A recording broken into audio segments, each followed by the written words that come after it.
What is going on, people? We are Tottenham TV here, back with another Tottenham update, and my brother Ben is still away in his honeymoon, so you have the great Tottenham on Tour's very own Brian Daigle joining us today. How are we doing, Brian? We're doing very, very good, thank you, and thank you for that wonderful introduction. I just want to say very quickly before I forget, I want to thank each and everyone that sent me a lot, and there was a lot of birthday love for me in the comments yesterday. It is greatly appreciated, and thank you for the people that subscribed to Tottenham on Tour. We picked up 80 subscribers.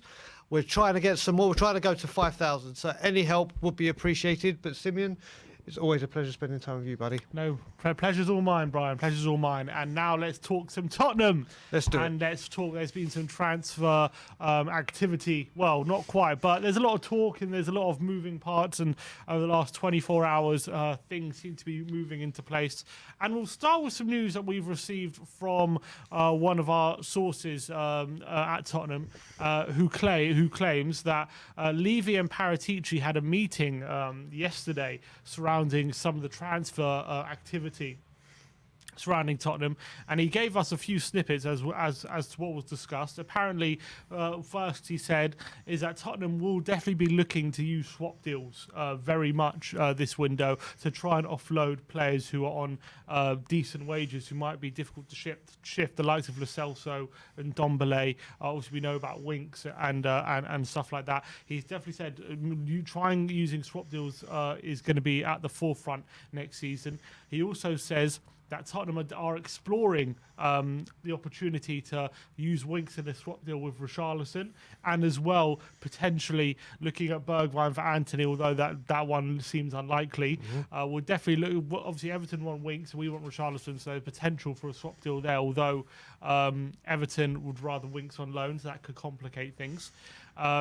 He also says that when it comes to Lucas Moura, Levy is not bothered whether Lucas Moura stays or goes. That's what he claims. He's going to leave that decision to Conte. He says if we get a good offer for Lucas, he's happy to let him leave, but he's happy to keep him around and have him part of the squad as well.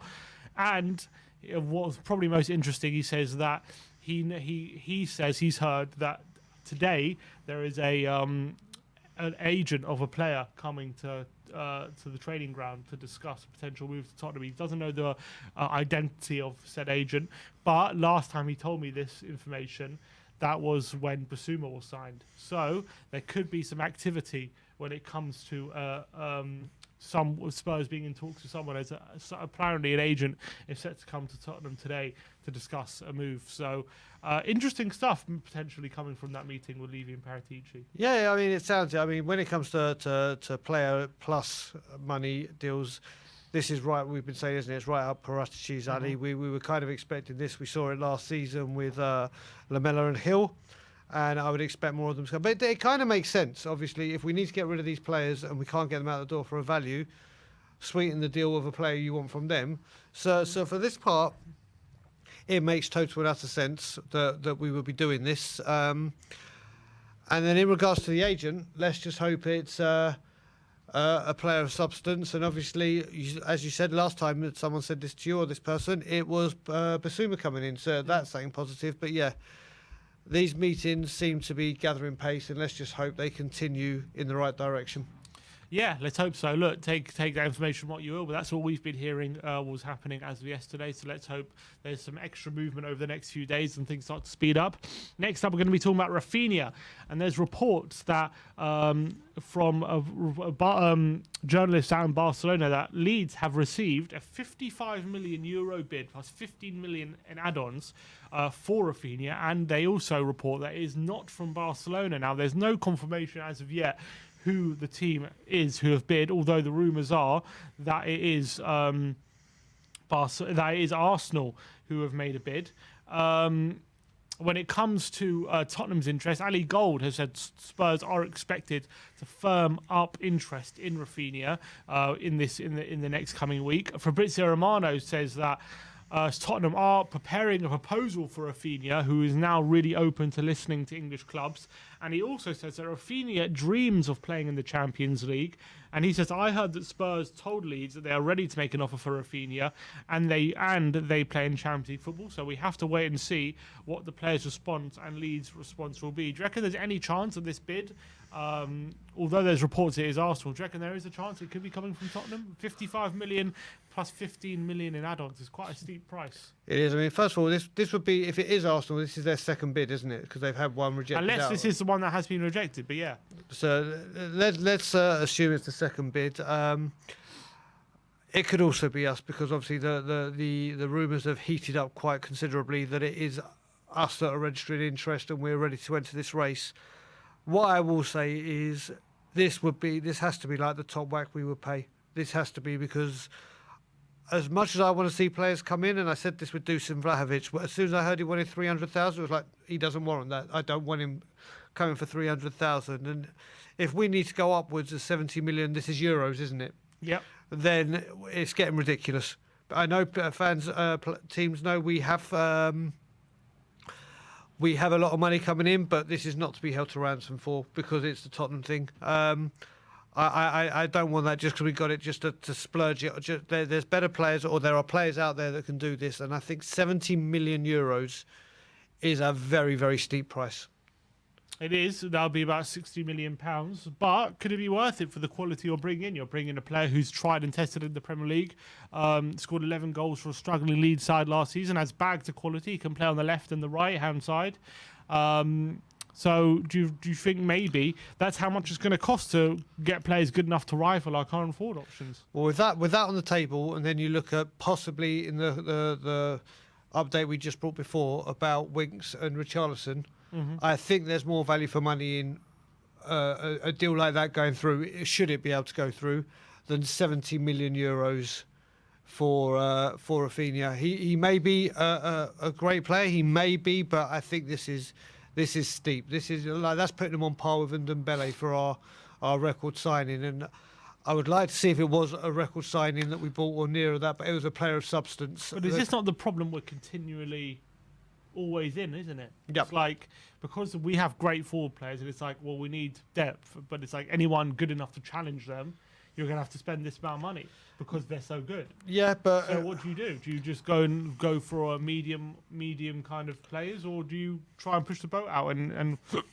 risk it? I reckon I would rather see us going in this heavy for defenders.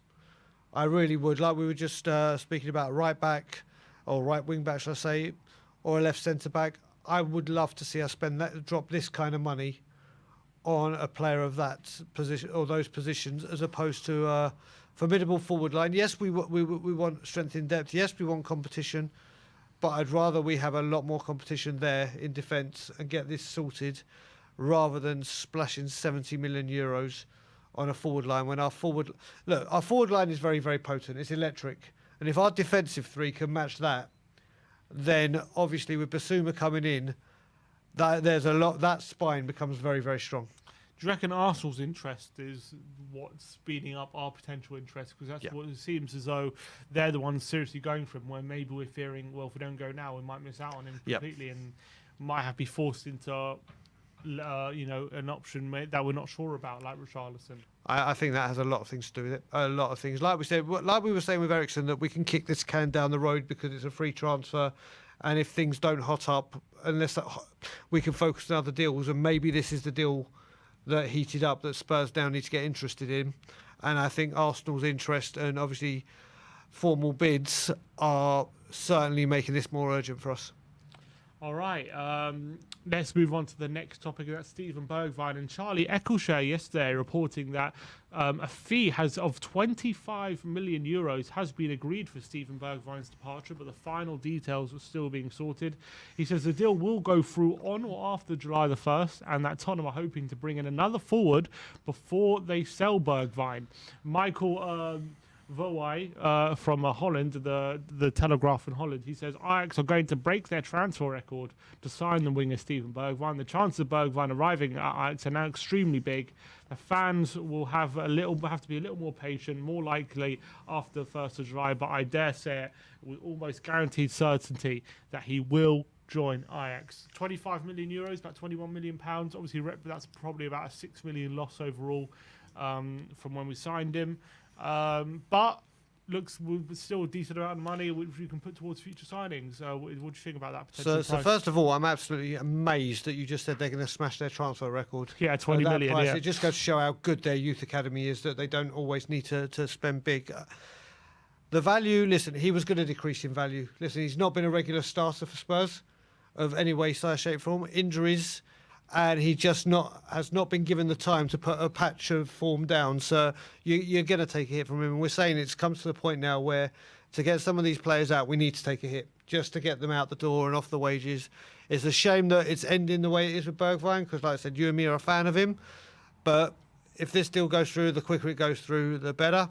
And then you mentioned, obviously, bringing in another forward beforehand. This is fueling more speculation with Rafinha, isn't it? It's and it's the position again. So I wish we would have seen more of Bergwijn. He would have more of a chance, but it's come to the point now, isn't it? Hello, it's 20 million. If you put that towards a Rafinha or Charleston, all of a sudden the price tag we're paying for them doesn't look too bad. Exactly. So I think it's probably best for everyone, and I wish Bergwijn all the best. Sounds like it won't be confirmed for another week or so, but I think 20 million, as we're probably going to get a bit less, weren't we, in January? So we probably got a fair price for him. I would say we're probably underselling him. I think he's worth more than that, but I think he's probably sick of waiting. I think the whole situation's dragged on for far too long now, and it's best that even if we're taking a bit of a hit, like what's the best? Probably get another 5 million out of it. It's probably just best to take the hit now and move on. All right, next story is coming out of Everton and Harry Winks. And obviously we brought to you yesterday that Harry Winks is currently in talks with Everton over a move there. And some even suggesting that the talks advance. Paul O'Keefe saying Spurs are in advanced talks for a £20 million move. However, the Independent are claiming that talks to bring Harry Winks to Everton are thought to have reached an impasse, with Everton preferring an initial season-long loan, with Tottenham pushing a permanent transfer, and that's been a hold-up. Obviously, the Daily Mail saying Harry Winks has been discussed as a make-weight in a deal for Everton striker Richarlison. So that backs up what the source was saying in terms of that being explored. And other reports saying that Everton would like to sign Winks on loan this summer, but Tottenham want to sell permanently. Winks is very keen to join Everton. How do you think this one ends? Do you think maybe a loan with an option to buy, or do you think we're right to hold out on a permanent move and try and get some cash? I think the only way he goes out on loan is with an obligation to buy. Then you're like, okay, the money might not be coming in this year, but it will come in wherever they structure the transfer. No loan deal for me without an obligation to buy. An obligation. Like literally, they make That's basically a signing, though, isn't it? Yeah, it is. But obviously, they get him for the season. He's off. Everton will cover their wage expense or a majority. I still struggle to see how Everton are even able to put £20 million in, or whatever it is, the fee that they're prepared to put in, with their FFP issues hanging over them. So this is a weird one. But for me, if it is a loan, it's got to be obligation to buy. They might as well sign him now then. But then it gives them another year to clear their finances. You can deal with instalments and all these kind of things. You know what I mean? So I think it's probably going to be an option to buy, because I think with Winks being such out of form, they're probably, and especially how they've been burned with Dele Alli as well so far, they're probably thinking, look, we're not going to give a significant outlay unless we know he's going to be performing for us. So I reckon it's going to be like, okay, loan him for a season, see how he does. If he really performs well, we'll give you the 20 million. If he doesn't work out, then we're not gonna risk our future financials. And I reckon the problem with that is because we want the permanent deal, that, and Levy is so obviously, stubborn. I can see that being a big problem in this deal. So I reckon this could drag on for a bit. Oh well, no. Regardless, unless it is involved in a swap deal, yeah, then that makes sense for everyone. Yeah, that would be the listen to put it up wrap it up into a nice tiny bow. An exchange deal with Charleston would just make perfect sense, wouldn't it, for both parties? It would lower the fee that we pay. They get the player for obviously the swap. That makes perfect total amount of sense. And yeah, I've got a feeling this is one that's going to drag on for a good little while. Yeah, for sure. Next up, we're talking about Gabriel Jesus and Charlie Eccleshare and Ali Gold, both saying now that Gabriel Jesus is no longer a target for Tottenham, and we never made a bid, but we're no longer pursuing this deal. Obviously, there's heavy reports that he's set to go to Arsenal for about between 45 and 50 million. I, for one, I think I've always said it from the start. I said it from the beginning of the window. If I'm Jesus, I think moving Arsenal right now in this stage of his career, considering how he's been treated at Man City, I'm not saying he's been treated badly, but how his game time has been at Man City, I would definitely want to go somewhere where I know I'm going to be top dog and I'm getting that starting spot and I'm not going to be competing with players better than me. And at Tottenham, that's just not the case. He has Son, he has Kane. Even Kulusevski right now has probably been playing better than him. And as much as I rate Gabriel Jesus as a good striker, which I do, I don't think Tottenham's the right place for him right now if he wants to feel like he is the main player in a front line. Having said that, I think him going to Arsenal, obviously it makes sense with Arteta and everything, but with if it is true, these rumours that we're hearing from Tim Vickery and stuff that he would rather play out wide, then it doesn't make any sense if he's going to be playing out wide because they already have Saka. They're looking for another winger right now. So I don't see why they would want him as their main striker if he's more interested in playing out wide. And obviously, they're signing a striker who was backup striker for a team with no strikers. So, there's that as well. Yeah, this is a weird one, isn't it? It's they want to sign him as a striker, but obviously the first team football, as you said, I can see exactly why he'd want to go to Arsenal rather than us for first team football. But they want him to play as a centre forward. He wants to play as a winger. This whole deal doesn't make any sense. Listen, we are out of the race. I don't think we were even in the race. I think it was just rumours. I do like him, but obviously when we've looked at other things, I don't think he's right for Spurs right now. And we'll have to see what he does at Arsenal. When he does get minutes, he can put some good form together, but is he going to be the spearhead like they've had the great Henry or the Ian Wrights and everyone like that? Is he going to be able to do that? I don't think so. And I think it's a bullet dodged by us. At the end of the day, as much as I think he's a decent player, we have Harry Kane. So I'm not worried about him going to Arsenal. It's okay, he can start for Arsenal, but he's not as good as Harry Kane. So, look, good luck to him. Maybe he'll do well for them, but we have our own fish to fry. Moving on. Yannick Carrasco, and this is from Sport out in Spain, and they said Tottenham knocked on Carrasco's door with the possibility of changing his mind from staying at Atletico Madrid this summer. Carrasco has a €60 million release clause. Obviously, there's also a report from AS saying that Spurs are considering sending a proposal to Atletico Madrid, although Simeone doesn't want to lose him. Would you consider activating a $60 million release clause for a 28-year-old? Just for the fact we've got rid of Toby's hair and we can bring in another Belgian with hairstyle that will not move with any hair gel or any ball activity whatsoever, I think I would. You would consider it? I think I would. But again, is it a position we need strengthening? He's either a left winger, or a left wing back. That's pretty much. I mean, 60 million is very steep for that kind of position where we have Son, we have Perisic now, Sessegnon. I wouldn't want to sign him as a backup winger. I think I'd rather, if we're going to spend 60 million, you might as well spend it on Richarlison, who's younger. Yeah, there's that. But also you said as well he could play left wing back. Yeah. Yeah. So then you think if Sessegnon does pick up an injury, if Perisic did ever go up top, you've got cover. So it's kind of a utility one. But I'd rather sign a player who can play all three forward line positions than a player who can play left wing back and left winger. Yeah, you're probably right. But it's another one that we've been linked with for quite a while, and let's just hope we can stop knocking on doors and literally entering them and putting in firm bids.